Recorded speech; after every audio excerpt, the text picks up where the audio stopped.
and we just watched Ready Player One. Ready Player One! And I want to warn you that there's a lot of spoilers, so if you don't want it to be spoiled, turn it off now. Just turn it off or play the video with no sound just so we could get another view. First, it introduces Columbus, Ohio, the stacks, showing you how the world is and how people are so involved with the virtual reality because the world kind of sucks in real life. Yeah, introduces you into the guy who made it, which was Holloway. But that guy was a great actor. He played off that character really well. He's probably like the best portrayed character in the movie, I think. Yeah, he was like spot on. The other one was T.J. Miller. He's like a hired assassin in the game, and the inside of the game, the Oasis, is just like an open world game where things drop like artifacts, which was pretty cool. The Oasis is like the virtual world that everyone escapes reality. Yeah, but it's a game because you could kill each other, which is cool. And if you kill each other, you collect items. You collect the items that they drop, and they drop all of the items that they've ever collected. So if you get killed, you lose everything you've ever collected. And people pay like real world money for these things. Yeah, because once you die on the Oasis, you're known as what gets zeroed. You lose everything, and you have to start from scratch. You could respawn. Yeah. You keep playing, but you just don't have none of your stuff. Yeah. Like he meets the girl, Artemis. Like sometimes it made me cringe a little bit. Yeah. Because I was like, oh, yeah. You felt it was too forced. Dude, like he barely met her, and he was like, oh, I love you so much. But then he's playing off of probably like the nerdy, or not nerdy, but like geeky guy that's just too shy. There is an insane amount of references. Like, I'm probably going to have to watch it again. The John Hughes, all the music that we're using, the John Hughes Yeah, the music, movies. the choice was awesome. Mechagodzilla comes out. That was one of my favorite scenes. Fucking dope. Just to tell you guys again, spoiler fucking alert. Mechagodzilla versus Gundam. Yeah, I mean, what can you say about that? That was fucking sick. It made me want more. It made me want more versus like, you know, Sagat versus Naruto or just anything. These crazy.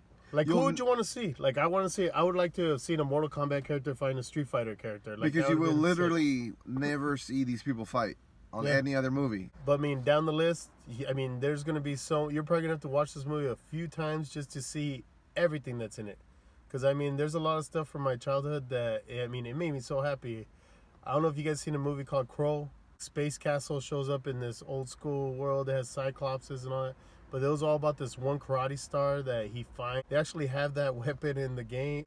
But there's so many cool little things like that in this movie that, like, if you're just a pop culture fanatic, it'll make you happy. I mean, it's a lot of fun. The vehicles were like from Back to the Future. Back to the Future. And there's like missing people, like Nintendo. I don't think we saw anything. Huh? Marvel. I don't think we saw any. But DC, baby, they're up in the mix. Batman was he's not in it, but they show him, which is interesting. Batgirl. Harley Quinn. A lot of DC actually. Deathstroke. Battletoads, Deathstroke. The villain I really liked because he was well played. He was also not unbelievable. Like he was like business. He intern. He just it was almost like money. EA. Like he wanted, So he wanted to put ads. He wanted to put different tiers and Sorrento. Some of the acting, like I feel like H in real life was a little weak. It was just off compared to the like the other people. Avatar version of other people were so strong. Yeah, the Avatar version of him was good. Yeah, there's this big battle scene that there's so much going on, but they do some close-ups on certain parts that you go, there's Ryu, there's Batgirl, like it's pretty cool. But that's a god. Like there's this part where they're just running towards you, and then they're coming down, and you're just trying to catch as much as you can, but there's too much to see. I was surprised. Like it surprised me. Like even at the end, the guy throws a Hadouken.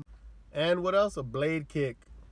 But like Marshawn Lynch like to say, he did a Sonic Boom kick from Street Fighter 4. Oh, like the whole movie, it was paced really well. Like I didn't ever feel like if I was bored, Like I ain't get bored. And the ending was interesting because the whole thing is that they wanted to get the 3 keys. Yeah. And I love quests. I love movies where they have quests.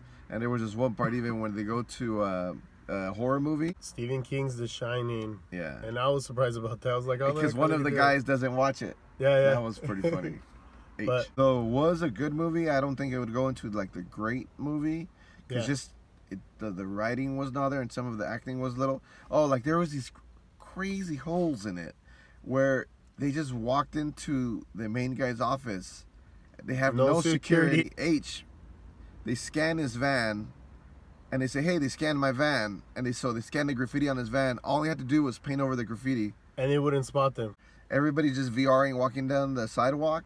Which doesn't make sense because, I mean, they're moving around. Wouldn't they hurt each other, run into stuff? Run into traffic. Wade Watts. Yeah. It seemed like they got away with doing anything. They were just blasting into buildings, coming in, disrupting people, and yet, like, no cops around.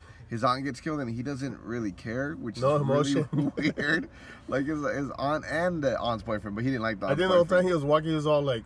Yeah, no crying. He cried at the end when he got the Easter egg. There wasn't enough emotion. Yeah, there were some times where the emotion was extremely misplaced, which was... And I'm pretty sure one of you guys didn't go, well, look at the world they live in. They live in a world where there's no more emotion. Or the races, or... Just... Oh, see, that part, too, I enjoyed a lot. The trailer gave us this much, right? And then the movie goes about, like, over here with... T-Rex shows up from Jurassic Park on there. It's like the only Steven Spielberg...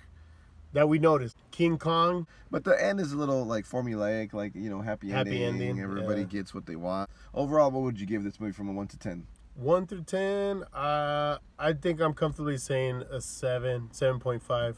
That's actually sort of, above average. Like, I think Steven Spielberg always still brings, like, an entertaining product. It was a fun movie, man. I enjoyed it a lot. And it wasn't like Dungeons and Dragons at all. Nothing like Dungeons and Dragons. Nothing.